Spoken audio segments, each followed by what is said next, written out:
Dining রুমের ভিডিওটা দেখার পর অনেকেই ডাইনিং রুমের ফার্নিচারের ব্র্যান্ড নেম সহ প্রাইস, ফ্যাসিলিটিস এগুলো জানতে চেয়েছেন। তাই ভাবলাম এর উপর একটা ভিডিও করে দিলে আপনারা আপনাদের সমস্ত কোশ্চেনের অ্যান্সার খুব ইজিলি পেয়ে যেতে পারেন। আর আশা করি যে এর ফ্যাসিলিটিসগুলো সম্পর্কেও আপনারা একটা ক্লিয়ার ধারণা পেতে পারেন।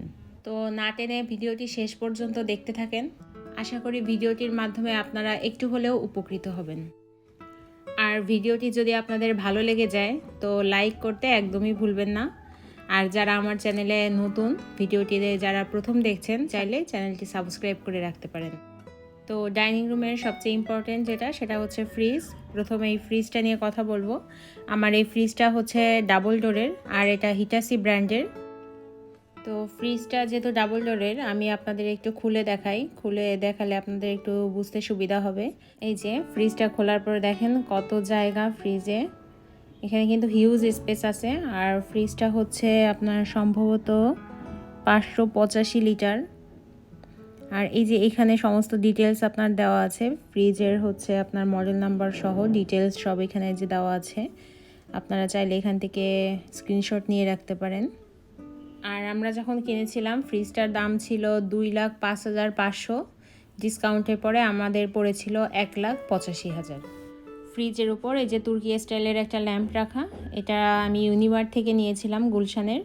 ওখান থেকে আমার হচ্ছে 3,500 মতো পড়েছিল।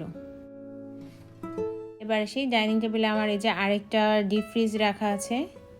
এটা শার্প ব্র্যান্ডের, আর এই কালারটা হচ্ছে গ্রে কালার। এটাতেও 10 ইয়ার্সের ওয়ারেন্টি আছে। ফ্যাসিলিটিসগুলো যে এখানে দেওয়া আছে সব। আর এটা যখন আমরা কিনেছিলাম আমার এটার দাম পড়েছিল মেবি 39,900, মানে 40,000-এর মতো। আর এটা হচ্ছে 190 লিটার। আর এই যে ফ্যাসিলিটিস মডেল নাম্বার এখানে সব লেখা আছে। যারা এই ধরনের ডিপ ফ্রিজ নতুন কিনতে চান তারা চাইলে এখান থেকে একটা স্ক্রিনশট দিয়ে রাখতে পারেন। ডিপ ফ্রিজের উপরে এই ঘড়িটা রাখা, অনেকে এই ঘড়িটার দাম জানতে চান। এটা আসলে আমি কিনিনি, এটা হচ্ছে একটা গিফট আইটেম। তো এই জন্য দামটা আমি বলতে পারবো না।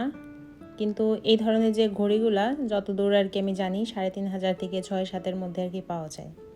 এবার আসি ডাইনিং এরিয়ার সবচেয়ে আকর্ষণীয় যে পার্টটা, সেটা হচ্ছে ডাইনিং টেবিল। এই ডাইনিং টেবিলটা আমি রিগাল থেকে নিয়েছিলাম। এই যে এখনও তার সিলটা আছে। আর এটা বেশ কয়েক বছর আগের কেনা, মানে প্রায় 8-9 বছর আগের কেনা। এই যে রিগালের চেয়ারে এখনও এর মানে স্টিকারগুলো লাগানো আছে। আর এই ডাইনিং টেবিলের প্রাইসটা পড়েছিল 25,000। আর চেয়ারগুলো এক একটা আর কি 6,000 করে, তাতে 36,000। আর ডাইনিং টেবিল সহ চেয়ারের পুরা সেটটার দাম পড়েছিল আর কি 61,000। আর ডাইনিং টেবিলের নিচে এই যে কার্পেটটা দেখতে পাচ্ছেন, এটা একটা ফার রাগ।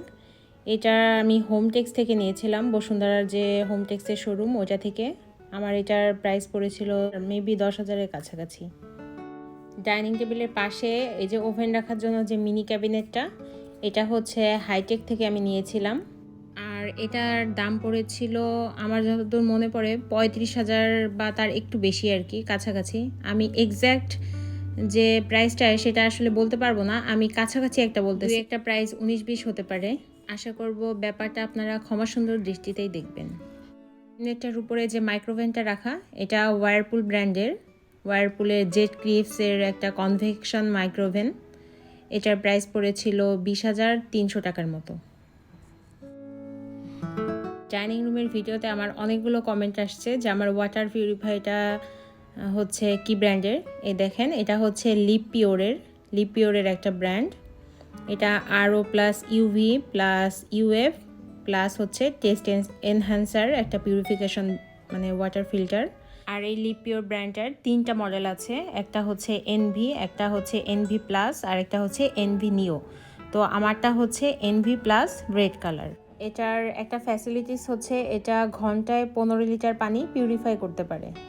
এই ফিল্টারটায় পানি রিফিল করা বা ফুটানোর কোনো দরকার হয় না, সব কিছুই ইলেকট্রিকের সাহায্যে অটোমেটিকলি হয়ে যায়। এই যে ইলেকট্রিকের তারটা আমি উপরে মাল্টিপ্লাগ দিয়ে সেট করে নিয়েছি। আর এর যে আউটার পাইপটা আছে সেটা আমি আমার যে বেসিনটা ওইটার সাথে আমি সেট করে নিয়েছি। এখন যে শেলফটা দেখতে পাচ্ছেন, যেটা আমার ইলেকট্রিক ওভেন, তারপরে আমার ব্লেন্ডার, এয়ার ফ্রায়ার রাখা, এটা হচ্ছে একটা লোকাল প্রোডাক্ট। এটা বসুন্ধরার সামনে যে পান্থপথ আছে সেখানের একটা লোকাল দোকান থেকে আমি এই শেলফটা কিনেছি। আমার এটার প্রাইস পড়েছিল মেবি 8,000-এর মতো। শেলফটার একদম উপরে যে ইলেকট্রিক ওভেনটা রাখা, ওটা আমি আসলে অনেক বছর আগে কিনেছিলাম, আমার ভালো মনেও নেই। তো ব্র্যান্ডটা হচ্ছে ওশান, আর প্রাইসটা আসলে 5 কি 6,000 কি এরকম নাকি আমার ঠিক মনে নেই। আর তার নিচে যে ফুড প্রসেসরটা, এটাও ওশান ব্র্যান্ডের, এটা মেবি 6,500 টাকার মতো নিয়েছিল।